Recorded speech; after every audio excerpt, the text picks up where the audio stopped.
Question ये है कि कौन बहुजन समाज की तरफ जाएगा, ये बड़ी बात है। बहुजन समाज को क्या जरूरत है किसी के पास जाने की, वो तो वैसे ही बहुजन है। अभी मणिपुर जाके आए, ये तो चल रहा है, सब तरफ उठाव हो रहा है, आदिवासियों की आवाज को दबाई जा रही है। क्योंकि सच्चाई ये है भाई कि आदिवासियों की जमीन पे खनिज है, आदिवासियों की जमीन पे कोयला है, आदिवासियों की जमीन पे पर्यावरण है, और कानून में भी बदलाव कर देते हैं। आदिवासी बेचारा कुछ बोल नहीं पाता है, वो जंगल में रहने वाला है, उसके सामने ये सवाल है कि वो जिंदा कैसे रहेगा। जो 2 वक्त की रोटी के लिए लड़ रहा है, वो इतने बड़े सिस्टम से लड़ने की बात करेगा।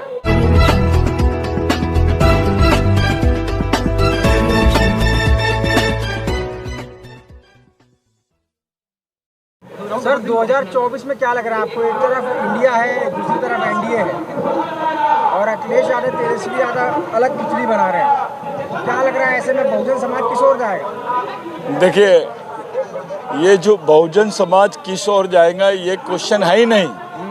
कौन बहुजन समाज की ओर जाएगा ये क्वेश्चन है। ये क्वेश्चन को आप जो बोल रहे हैं ये पॉलिटिकल क्वेश्चन है। सोशल क्वेश्चन ये है कि कौन बहुजन समाज की तरफ जाएगा, ये बड़ी बात है। बहुजन समाज को क्या जरूरत है किसी के पास जाने की, वो तो वैसे ही बहुजन है, उनके पास जाना मांगता है कि कौन बहुजन समाज के नज़दीक पहुंच पाएगा, कौन बहुजन समाज की मांगों को छू पाएगा, कौन उनके दुख को समझ पाएगा और कौन उनके साथ खड़े रहेगा ईमानदारी से। ये पॉलिटिकल समीकरण बनेगा देश में। आज के कार्यक्रम के बारे में क्या कहेंगे? आज का जो कार्यक्रम है ये SC ST OBC की एकता का आधारित कार्यक्रम है। हम ये संकेत देना चाहते हैं, ये कार्यक्रम नहीं है, एक आंदोलन है कि यहाँ पर देश के तमाम एरिया के लोग आए हैं। मैं महाराष्ट्र से आया हूँ। हम लोग बिरसा ब्रिगेड चलाते हैं, जो पूरे देश में चलाते हैं आदिवासी समाज के बीच में। हम अपनी वेदना को रखने के लिए आए हैं यहाँ पर। मणिपुर की जो वेदना है, अभी जो आदिवासी बच्ची के साथ हुआ है, हाँ, महिला भी थी उसमें और एक बच्ची भी थी, हाँ, तो जिस तरीके से ये पूरा क्रिएट हुआ है, ये बना है, डिसाइडेड है। आपको बताया जा रहा है कि भाई कोर्ट में एफिडेविट दिया गया कि वहाँ 6000 हथियार लूटे गए, कम से कम 60,000 गोलियां लूटी गई। और किससे लूटेंगे हथियार? मिलिट्री से। गोलियां मिलिट्री से लूटेंगे आप। जब ऐसी लूटती है पब्लिक तो पुलिस फायरिंग करती है, वहाँ फायरिंग नहीं हुई, लूट लिया गया, ये बताया दिया गया। और ऐसा होता है, कभी सुने हैं भारत में ऐसी कोई घटना हुई जहाँ आर्मी से पब्लिक ने उसकी बंदूक छीनी है, गोलियां छीनी है?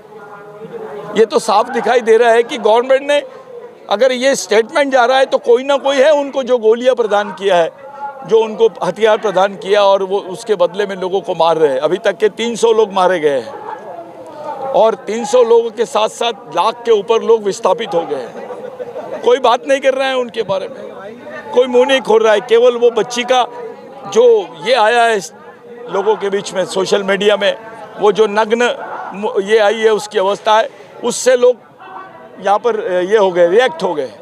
ये रिएक्शन नहीं होना, एक्शन होना चाहिए।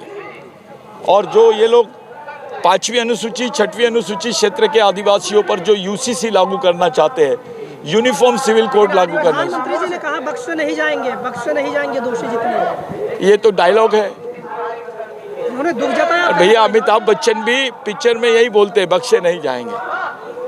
आपको 90 दिन लगते हैं, किसी को नंगा करके मार रहे हैं, उसको पकड़ने के लिए मीडिया में उसकी फोटो आती है, 90 दिन लग रहे हैं। 90 दिन बाद देश को पता चल रहा है। मीडिया कह रही है कि आप मणिपुर क्यों देख रहे हैं, छत्तीसगढ़ देखिए, बंगाल देखिए। छत्तीसगढ़ में तो उससे भी ज्यादा बुरे हाल है, लेकिन छत्तीसगढ़ में जो लोग कर रहे हैं वो कौन है ये भी तो देखिए। छत्तीसगढ़ दिखाने की कोई जरूरत नहीं है। राजस्थान देखिए, राजस्थान में भी देखिए आप, कौन करने वाले हैं? वो करने वाले कौन है? उसके पीछे किसका माइंडसेट चल रहा है? सब तरफ तो आदिवासियों के साथ हो रहा है, ये तो दिखाई दे रहा है। मध्य प्रदेश में वो आदिवासी पे पेशाब करने की घटना सामने आती है। बुलडोजर तो चला ना घर पर। किसने बोला? बुलडोजर चला, पैर धोया, और क्या चाहिए? ये उससे आप पूरी उसकी वेदना खत्म कर दोगे, पैर धो देगा।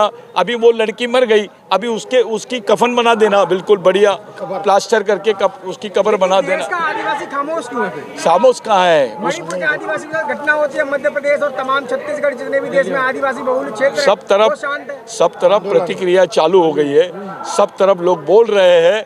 और सच्चाई ये है कि आज मध्य प्रदेश के आदिवासी मणिपुर जाते हैं, जा रहे हैं, गए हैं, मध्य प्रदेश में भी आंदोलन हो रहे हैं ना, हम अभी मणिपुर जाके आए हैं, आप खुद गए। ये तो चल रहा है, सब तरफ उठा हो रहा है, आदिवासियों की आवाज़ को दबाई जा रही है। क्योंकि सच्चाई ये है भाई कि आदिवासियों की ज़मीन पे खनिज है, आदिवासियों की ज़मीन पे कोयला है, आदिवासियों की ज़मीन पे पर्यावरण है। इन सब की नज़र तो उनकी ज़मीन ऊपर है। जितने पूंजीपति है, जो लोग हैं, वो जो भी पैसा इन्वेस्ट करना चाहते हैं, जो भी उद्योग खड़ा करना चाहते हैं, उसके लिए ज़मीन आदिवासियों की है। कर वही उत्खनन चालू है, ज़बरदस्ती उत्खनन चालू है, और कानून में भी बदलाव कर देते हैं। आदिवासी बेचारा कुछ बोल नहीं पाता है, वो जंगल में रहने वाला है, उसके सामने तो ये सवाल है कि वो जिंदा कैसे रहेगा। जो 2 वक्त की रोटी के लिए लड़ रहा है, वो इतने बड़े सिस्टम से लड़ने की बात करेगा? लगता है संभव है? आज आदिवासी पे बीती, कल आप पे बीतेगी। यूसीसी पे क्या बोलना चाहेंगे? यूसीसी तो आदिवासियों पर लागू नहीं हो सकता है, क्योंकि आज भारतीय संविधान में प्रावधान है, आदिवासी देश के मालिक है, ये देश उनका है, ये देश किसी अंबानी और अदानी का नहीं है, ये देश आदिवासियों का है।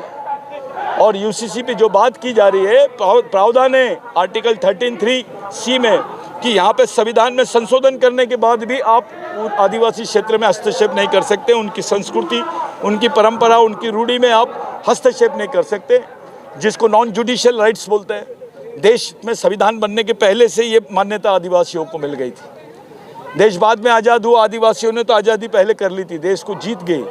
देश में जल जमीन जंगल की लड़ाई लड़ा कौन? आदिवासियों ने लड़े। 70% अंग्रेजों से लड़ने वाले कौन है? आदिवासी है। मरे कौन? आदिवासी। ये जो उंगली कटा के शहीदों में नाम लिखाने वाले लोग बताते, ये राष्ट्रीयता आदिवासी को नहीं समझा सकते। वो मालिक था, है और रहेगा। और जो यहाँ के SC ST OBC है, उसके वंशज है। ये रियल आदिवासी ओनर है।